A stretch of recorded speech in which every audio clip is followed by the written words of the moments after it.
Welcome to the Project Management Prepcast, helping you prepare for the PMP exam. Here's your instructor, Cornelius Fichtner. Hello and welcome to the PM Prepcast, where we have a planned way to help you get your PMP. I'm your instructor, Cornelius Fichtner. In this lesson, we learn about the Project Management Plan. We take a look at how it is created, what it is used for, and what it contains, discuss why it is the most important document on your project, cover the formality of the document. Is it a note written on a post-it, or is it a formally approved document? We list the questions that the Project Management Plan answers, review the difference between the Project Management Plan and the project schedule, and cover the change control system that makes sure your Project Management Plan is in control. The Project Management Plan is perhaps the most important document that is created on a project, and it describes how the project will be executed, monitored, and controlled. Although it is initially created as part of the Develop Project Management Plan process, it is constantly being updated throughout the project. This is because it also contains many subsidiary plans for each of the different areas, the different knowledge areas of a project that involve planning, such as scope, cost, quality, and so on. We have a lot to look at, so we split this lesson up into two parts. In part one, the one you're seeing right now, we're going to give you an overview of the Project Management Plan, and then in part two, we're moving on to the subsidiary plans that make up the Project Management Plan. Let's get started. The primary output of all planning processes is the Project Management Plan, or in some of the processes it's also an update to the already existing Project Management Plan. Now, the Project Management Plan is not a single document. Instead, it integrates a number of subsidiary plans like the Staffing Management Plan or the Quality Management Plan, as well as other important documents for the project. It is probably the single most important document on your project, and that makes it extremely important for you to understand for the PMP exam. The Project Management Plan, according to the PMBOK guide, is the document that describes how the project will be executed, monitored, and controlled. Here are some details that you must know. The Project Management Plan is usually a formal written document. It guides project execution and control. You cannot begin work on the project until the plan has been approved. And who approves the Project Management Plan? Well, the stakeholders do. And what you've probably realized by now is the Project Management Plan is not just one document. It has these subsidiary plans that it consists of, and you have to know what they are used for, how they can be updated, and what their objectives are. For instance, the Communications Management Plan is one of the subsidiary plans, and its goal is to describe the communications needs and in what format the information will be distributed. As I said, we will cover the subsidiary components in detail in part 2 of this lesson. At a minimum, the Project Management Plan answers some basic questions about the project. Why is it being sponsored? Why are we doing this? Or in other words, what is the problem or value proposition that is addressed by the project? What is the work that will be performed on the project? What are the major products? What are the major deliverables? Who will be involved, and what will be their responsibilities during the project, and how will they be organized? And what is the project timeline, and when will particularly important milestones be completed? And of course also the how. How will work be executed to accomplish the project objectives, and how will changes to the project be monitored and controlled? The Project Management Plan is not a one-time deliverable that remains static throughout the project. Updates arising from approved changes during project execution may significantly impact parts of the plan. The Project Management Plan must be kept in sync with approved changes. This is an iterative and ongoing process called rolling wave planning, and the results of these iterations are documented as updates to the Project Management Plan.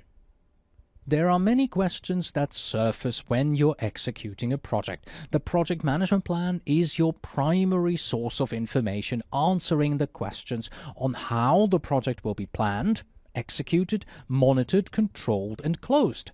Without the project management plan, you will be flying blind. Project management professionals who are experienced in their field know that without a project management plan, your project will fail. As the old saying goes, if you fail to plan, you plan to fail.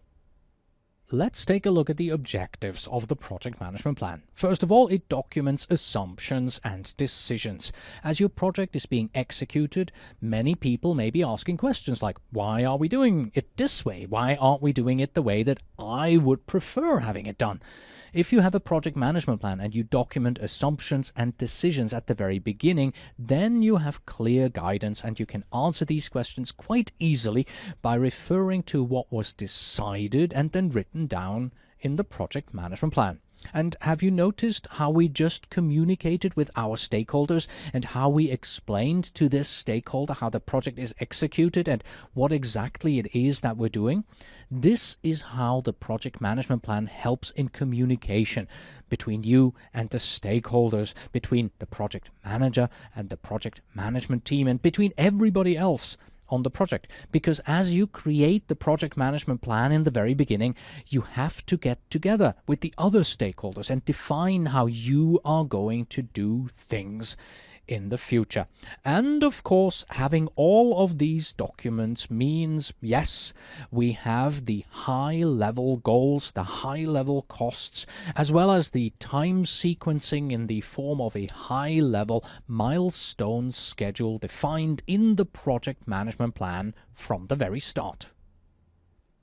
Based on the project scope and project complexity, a project management plan includes at the minimum the following: the project management processes. For instance, which project risk management processes will we be utilizing? So you could take the PMBOK guide and you can pick and choose which of the best practices and processes are you going to apply on your project, and you document that in the project management plan as part of the processes.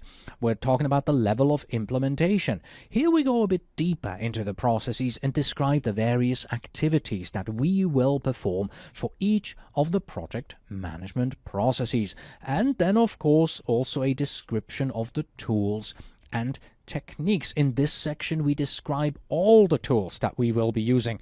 For instance, we are going to use the Delphi technique in the identify risk process, as well as any supporting tools like templates that are available to us and will be used on the project. Now that we have discussed the general concepts of the project management plan, you should have realized that the project management plan is not a schedule. But it's still important to specifically point this out because many people don't consciously make that distinction. Sometimes if you ask somebody to, please, could you give me your project management plan? Well, they will give you their project schedule, and the other way around.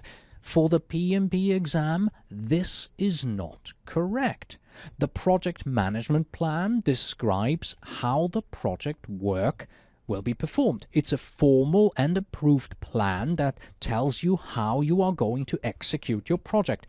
The project management plan is not a project schedule. The project schedule contains project activities that are displayed on a timeline. There is a clear difference. However, many people have trouble making this distinction. One of the reasons why we have a project management plan is so that at the end of the project we can go back and take a look at whether or not we had achieved what we had set out to do in the plan. One of the areas that is defined in the plan is the project management system that will give you a step-by-step process and guidance in regards to how you will perform your project. A project management system is the aggregation of the processes, the tools, the techniques, the methodologies, the resources, and of course the procedures that you use to manage your project. The project management system will also help you in regards to your change processes. And these change processes will help both you as the project manager and the other members of your project management team in developing and controlling all those changes that we heard about that you're going to have to implement on the project management plan itself. Changes? What changes, you may say? Well, let's discuss the importance of the change control system by giving you a definition. So, the change control system is defined as a set of procedures that describes how modifications to the project deliverables and project documentation are managed and controlled. The project management plan may need to be altered as you progress into other phases or stages on your project, but because it is a signed and approved document, we must sign and approve the changes as well. This means we must follow a change control process. So, never make changes to your project management plan without going through your change control system. Otherwise, your plan is out of control. Here is what such a change control system may include. First of all, paperwork. You must fill in some kind of a form if you want to have the project management plan changed. Of course, this form nowadays is often paperless and you fill it out online or through a specialized software package. There will be a tracking system. The document that you have just filled in is tracked as it progresses through the process of being reviewed and hopefully approved. And there may be different approval levels. This means that some change requests can be approved by you as the project manager yourself, some can be approved by the project management team, and for some we have to convene a change control board. And with that, we have come to the end of part 1 of this lesson. So it's time for Justine to say, Stay strong. and of course I say, until next time.